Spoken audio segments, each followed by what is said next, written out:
Hi friends, मैं हूँ doctor Meenal और हम यहाँ कर रहे हैं एनटीए नेट की तैयारी। आज का हमारा टॉपिक है ब्लड रिलेशंस।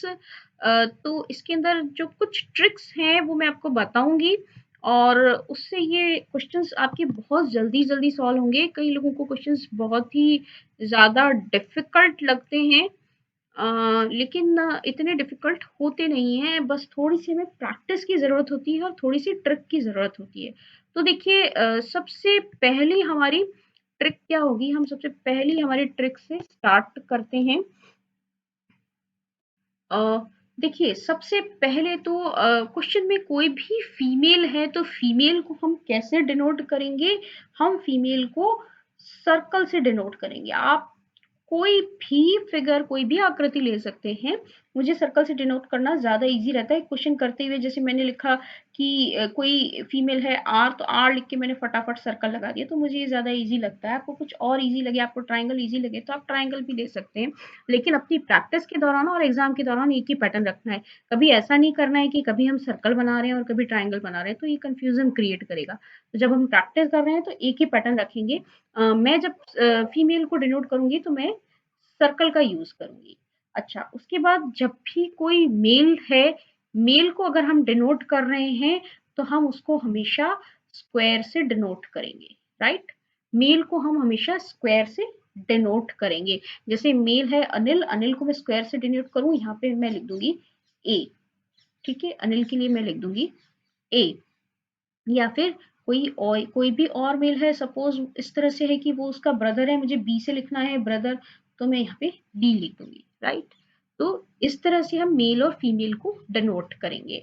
सेकंड जो है हमारा, रिलेशन को कैसे डिनोट करें? अगर ब्रदर सिस्टर, ब्रदर ब्रदर या सिस्टर सिस्टर, राइट? यानी ब्रदर सिस्टर का कोई भी रिलेशन है तो हम उसे माइनस से डिनोट करेंगे। जैसे अगर मैं कहूँ A is brother of B, right?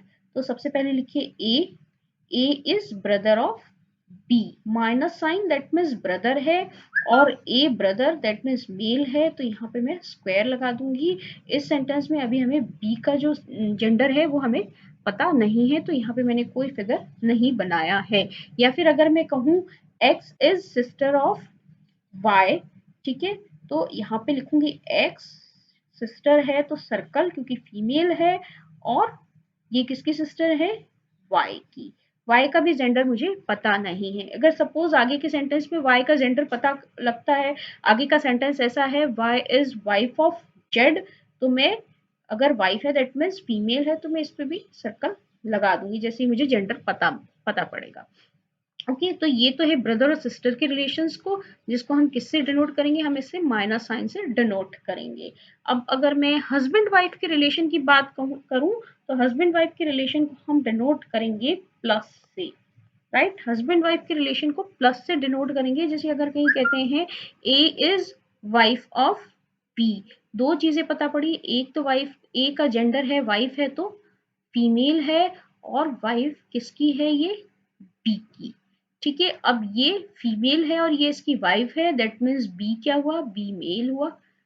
ठीक है, तो ये इस तरह से हम एक पूरा डायग्राम बनाएंगे। हमें क्वेश्चन में जो भी रिलेशन दिए हैं हम उसका पूरा एक डायग्राम बनाएंगे। जैसे यहाँ पे इससे ये पता पड़ रहा है A is wife of B. Okay, अब तीसरी चीज ये आती है कि अगर हमें कोई जनरेशन बतानी है, जनरेशन बतानी है मतलब कि अगर मैं कहूँ कि Reena, okay, Reena is mother of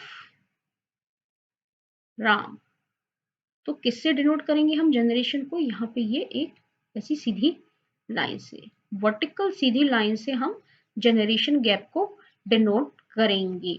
ठीक है, अगर कहते हैं कि Reena is grand mother of Ram, तो उसको उसको हम कैसे लिखेंगे? ये है रीना, ओके, ग्रैंड मदर है तो एक जनरेशन का फर्क, फिर दूसरी जनरेशन का फर्क, एंड दिस इज राम। तो ये कुछ चीजें हैं जो आपको बहुत अच्छे से याद रखनी है। उसके बाद और क्या है, और क्या चीज आपको पता होनी चाहिए, आपको पता होना चाहिए कि किस रिलेशन को क्या कहते हैं। अगर आप इंग्लिश मीडियम से एग्जाम दे रहे हैं तो आपको पता होना चाहिए कि ब्रदर इन लॉ किसे कहेंगे, सिस्टर इन लॉ किसे कहेंगे, मैटरनल अंकल किसे कहेंगे, ग्रैंड मदर किसे कहेंगे। आपको पता होना चाहिए नानी और दादी दोनों को ही ग्रैंड मदर कहेंगे, नाना और दादा दोनों को ही ग्रैंड फादर कहेंगे। उसके बाद अगर आप हिंदी मीडियम से एग्जाम दे रहे हैं तो आपको बिल्कुल पता होना चाहिए भतीजा क्या है, भांजा क्या है, चाची क्या है, मासी क्या है, बुआ क्या है, मौसा क्या है। ये सारी चीजें आपको बहुत अच्छे से क्लियर होनी चाहिए कि किसके भाई के बेटे को क्या कहेंगे, बहन के बेटे को क्या कहेंगे, किसे चाचा कहेंगे, किसे क्या कहेंगे। ये सारी चीजें पता होनी चाहिए। तो जब क्वेश्चन शुरू करेंगे तो सबसे पहले अगर ये सारी चीजें आपको पता है तो सबसे पहले क्या करना है, क्वेश्चन पढ़ते हुए उसका एक डायग्राम बनाना है। क्वेश्चन को पढ़ते हुए उसका एक डायग्राम बनाना है जिसका आपको जेंडर पता है, जेंडर के हिसाब से उसमें सर्कल या स्क्वायर बनाना है। उसके बाद बहुत इजीली आपका ये क्वेश्चन सॉल्व हो जाएगा। तो देखिए एग्जांपल लेके हम करते हैं इसको। जैसे फर्स्ट क्वेश्चन है ई इज सन ऑफ ए, ठीक है। तो देखिए फर्स्ट सेंटेंस यही है, ई इज सन ऑफ ए। तो ई बेटा है, दैट मीन्स क्या है, ई का जेंडर क्या है, ई का जेंडर है मेल। तो मैं यहाँ पे ये स्क्वायर लगा दूंगी। ई का जेंडर मेल है तो मैंने यहाँ पे ये स्क्वायर लगा दिया। उसके बाद किसका बेटा है, ये ए का। लेकिन हमको नहीं पता ए इसका फादर है या मदर है, सिर्फ एक जनरेशन है तो यहाँ पे मैं ये खड़ी लाइन लगा दूंगी। उसके बाद next is D is son of B, right. तो अब हम लेंगे डी, डी लिखेंगे यहाँ पे डी।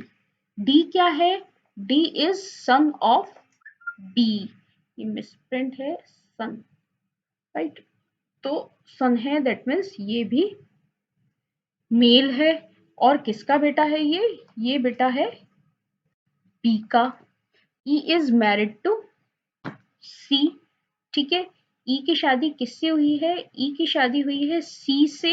ई की सी से शादी हुई है, ये मेल है दैट मीन्स ये क्या होगी, ये फीमेल होगी। ये दोनों हस्बैंड वाइफ हैं, ठीक है। सी इज डॉटर ऑफ बी। अब ये जो सी है ये किसकी डॉटर है, ये डॉटर है बी की। तो बी के कितने बच्चे हैं, एक तो सी है, एक डी है, एक लड़का है, एक लड़की है। ओके। तो how D is related to E, अब ये बताना है how D is related to E. अब देखिए बी के दो बच्चे हैं, एक है सी, एक है डी। डी और ई, डी और सी और ई क्या है, दोनों हस्बैंड वाइफ है, हस्बैंड वाइफ का रिलेशन है दोनों में। दैट मीन्स डी से ई का क्या रिलेशन हुआ, वाइफ का भाई है ये। वाइफ का भाई क्या होता है, अगर हम हिंदी में कहें तो साला, और इंग्लिश में कहें तो क्या कहते हैं इसे, brother in law. So correct answer is D. तो अगर आप क्वेश्चंस की, इस तरह के क्वेश्चंस की बहुत सारी प्रैक्टिस करें और इस तरह से इसका एक डायग्राम बना लें क्लियरली, तो थोड़े दिनों बाद आपके लिए क्वेश्चंस बहुत इजी हो जाएंगे। जब आप 15-20 क्वेश्चंस कर लेंगे ना तो एकदम ऐसा रिदम आ जाएगा, बहुत इजीली आप ये क्वेश्चन कर पाएंगे। चलिए देखिए नेक्स्ट क्वेश्चन अब हम देखते हैं, P is the father of R, right. तो सबसे पहले बताएंगे पी, पी फादर है that means P is male, ठीक है। ये मेल है और ये फादर है किसका, आर का। आर का जेंडर अभी हमें नहीं पता पड़ा है। S is son of Q, ठीक है। तो एस बना दें यहाँ पे, एस है बेटा है तो that means he is male, ठीक है। लड़का है ये किसका, ये लड़का है क्यू का। T is brother of P, ठीक है। यहाँ पे ये रे पी और यहाँ पे मैंने लिख दिया टी। टी ब्रदर है दैट मीन्स ये भी मेल है। If R is sister of S, ठीक है। तो यानी आर ये जो है ये आर सिस्टर है दैट मीन्स अब हमें पता पड़ा ये फीमेल है और ये आर जो है एस की सिस्टर है। अब क्यू और टी में रिलेशन निकालना है हम। हाँ तो देखिए अब आर और एस में क्या रिलेशन है? सिस्टर का ब्रदर सिस्टर का रिलेशन है। ठीक है, अब ब्रदर सिस्टर का रिलेशन है और जो क्यू है वो एस जो है क्यू का बेटा है, दैट मीन्स ये और ये भी इसका बेटा है, दैट मीन्स इन दोनों में पी और क्यू में क्या रिलेशन हुआ? ये भाई बहन कब होंगे? ये इसका भी बेटा है इसका भी बेटा है, दैट मीन्स ये दोनों हस्बैंड वाइफ होंगे, तभी भाई भाई बहन होंगे, तभी इनके बच्चे आपस में भाई बहन होंगे। दैट मीन्स ये मेल है तो ये क्या है? ये फीमेल हो जाएगी। तो अब हस्बैंड के भाई के साथ क्या रिलेशन होगा? ये क्या लगेंगी इसकी? ये लगेंगी इसकी सिस्टर इन लॉ, या जिसे हम कहते हैं भाभी, हिंदी में कहते हैं भाभी। ठीक है, क्या रिलेशन रहेगा? भाभी या सिस्टर इन लॉ का। टी और क्यू में रिलेशन बताना है तो सीधा सीधा ये हो जाएगा कि आर और एस में चूंकि भाई बहन का रिलेशन है, इसलिए ये जो दोनों है पी और क्यू, आर और एस पी और क्यू के बच्चे हैं, दैट मीन्स पी और क्यू क्या हो गए? हस्बैंड वाइफ हो गए। क्यू वाइफ है तो हस्बैंड के भाई से क्या रिलेशन हुआ इसका? Sister in law. चलिए अब नेक्स्ट क्वेश्चन की तरफ चलते हैं। A man pointing to a lady. ठीक है, एक लेडी की तरफ पॉइंट करके कह रहा है एक आदमी, the son of her only brother, उसके इकलौते भाई का बेटा, is the brother of my wife, जो है मेरी वाइफ का भाई है। उसके इकलौते भाई का बेटा मेरे वाइफ का भाई है। ठीक है, the lady is related to the man as. तो क्या करें इसमें? सबसे पहले तो हम लेडी बनाएं। ठीक है, एक आदमी जिस लेडी को पॉइंट आउट कर रहा है, लेडी को एल से अपन डिनोट करते हैं और लेडी है फीमेल है तो दैट मीन्स हमें क्या लगाना है? हमें लगाना है circle. The son of her only brother. ठीक है, ये जो है इसका भाई इकलौता भाई है इसका। ठीक है, उसका बेटा, ओके, उसका बेटा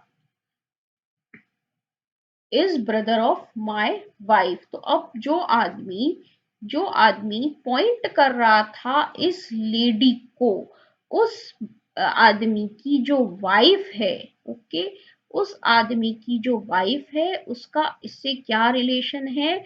वो इसका ब्रदर है। तो ये पूरा ट्री तैयार हो गया, अपना फैमिली का ट्री तैयार हो गया। ये जो आदमी है इस लेडी की तरफ इशारा करके कह रहा है कि इस लेडी का जो इकलौता भाई है, उसका जो बेटा है, उसके उस बेटे की जो बहन है वो मेरी वाइफ है। ये ट्री तैयार हो गया। तो अब लेडी जो है इस आदमी से कैसे रिलेटेड होगी? तो देखिए सीधी सी बात है कि ये जो है इसका बी से क्या रिलेशन हुआ? ये हो गए इसके, ये जो बी है, बी इसके क्या हो गए? इसके हो गए father in law, right? Father in law, father in law इसलिए हो गए क्योंकि अगर ये दोनों भाई बहन हैं तो दैट मीन्स इस आदमी की जो वाइफ है वो इसकी क्या हुई? इसकी बेटी हुई, इसकी बेटी हुई। तो वाइफ के जो पिताजी हैं वो क्या हुए? Father in law. और ये लेडी क्या है? फादर इन लॉ की sister. So the correct answer is D. D जो है हमारा करेक्ट आंसर है। नेक्स्ट क्वेश्चन की तरफ देखते हैं। ये है अब ए इज ब्रदर ऑफ बी। ठीक है, तो सबसे पहले ए बना देते हैं। हमारे ए ब्रदर है तो मेल है, और किसका ब्रदर है? बी का, right. Next is B is brother of C. Okay, तो दैट मीन्स बी क्या है? बी भी मेल है और ये किसका ब्रदर है? ये सी का ब्रदर है। उसके बाद C is husband of D. C husband है, दैट मीन्स ये भी मेल है और किसका हस्बैंड है? ये डी का हस्बैंड है, तो दैट मीन्स डी क्या है? फीमेल है। तो ई इज फादर ऑफ ए। अब नेक्स्ट क्या दे रखा है? रिलेशन जनरेशन दे रखा है, वर्टिकल लाइन लगाएंगे। किसका फादर है? E is father of A. E जो है ए का फादर है। How D is related to E. D का ई से रिलेशन निकालना है। अब ये सब आपस में भाई हैं तो दैट मीन्स जो इसका जो फादर है, एक ए बी सी तीनों भाई हैं, तो ए का जो पिता है वो बी का भी पिता होगा और सी का भी पिता होगा। ठीक है, और डी क्या है? सी की वाइफ है। तो हस्बैंड के पिताजी कौन हुए? हस्बैंड के पिताजी इनके फादर इन लॉ या ससुर जी हुए, तो दैट मीन्स क्या रिलेशन हुआ इन दोनों में, डी का क्या रिलेशन हुआ, डी हुई इनकी डॉटर इन लॉ। डी क्या हुई, इनकी डॉटर इन लॉ, या जिसे कहते हैं हिंदी में डी इनकी बहू हुई, या पुत्र वधू भी लिखा हुआ आ सकता है हिंदी में। ओके, नेक्स्ट क्वेश्चन हम देखते हैं, यहाँ पे है A is sister of B, right, A is sister of B. तो सबसे पहले ए बना दिया हमने, सिस्टर है दैट मीन्स फीमेल है, किसकी सिस्टर है, बी, बी का जेंडर अभी हमें नहीं पता। F is daughter of G, okay, तो एफ बना देंगे, यहाँ पे ये एफ है, डॉटर है दैट मीन्स फीमेल है, किसकी डॉटर है ये, जी की। सी इज मदर ऑफ बी, ठीक है, सी जो है मदर है दैट मीन्स फीमेल है, और किसकी मदर है, बी की, जनरेशन गैप है, एक लाइन लगा देंगे। D is father of E, next is D is father of C, तो यहाँ पे ये ऊपर जाएगा, ये डी फादर है तो स्क्वायर लगा देंगे, D is father of C, E is mother of D, okay. अब ई जो है वो क्या है, डी की मदर है, राइट, तो थोड़ा सा और ऊपर यहाँ पे ये ई मदर है तो गोला, एक और जनरेशन आ जाएगी, ई इज मदर ऑफ ई, ठीक है, E is mother of D, ठीक है, ये पूरा हमारा फैमिली ट्री बन गया है। How A is related to D, अब हमें ए और डी का रिलेशन निकालना है, ठीक है, तो ये है डी और ये है ए, क्या रिलेशन है। अब अगर सी बी की मदर है और ये दोनों, ये ए जो है इसकी बहन है, बी का हमें नहीं पता क्या जेंडर है, बट ये ए इसकी बहन है, दैट मीन्स सी क्या है, सी इसकी भी मम्मी ही होगी। और मम्मी के पिताजी क्या होते हैं, मम्मी के पिताजी होते हैं हमारे नाना, हिंदी में कहें तो नाना, और इंग्लिश में कहें तो ग्रैंडफादर। दैट मीन्स ए का क्या रिलेशन हुआ डी से, ए डी की क्या हुई, ए डी की हुई ग्रैंड डॉटर, ठीक है, दोहिती, जिसे हम हिंदी में कहेंगे दोहिती, क्या हुई, ग्रैंड डॉटर, राइट। तो इस तरह से आप ये इन क्वेश्चंस को, ब्लड रिलेशन के क्वेश्चंस को बहुत आसानी से कर सकते हैं। आपको ज़रूरत है बस थोड़ी सी प्रैक्टिस की, जो हम एग्ज़ाम तक हर हफ्ते करेंगे। हफ्ते में 4 दिन, मंडे टू फ्राइडे हम प्रैक्टिस करेंगे रोज, हर तरह के लॉजिकल रीजनिंग और मैथमेटिक्स और डीआई के क्वेश्चंस की। तो उम्मीद करती हूँ आपको ये समझ में आया होगा, और ब्लड रिलेशन की नेक्स्ट सेशन की प्रैक्टिस में आपको ये सब और भी बहुत अच्छे से समझ में आएगा। तो अपने फ्रेंड्स के साथ भी इस चैनल को ज़रूर शेयर कीजिए, ताकि वो भी अपने एग्ज़ाम की तैयारी, नेट के एग्ज़ाम की तैयारी अच्छे से कर पाएँ और नेट का एग्ज़ाम क्रैक कर पाएँ।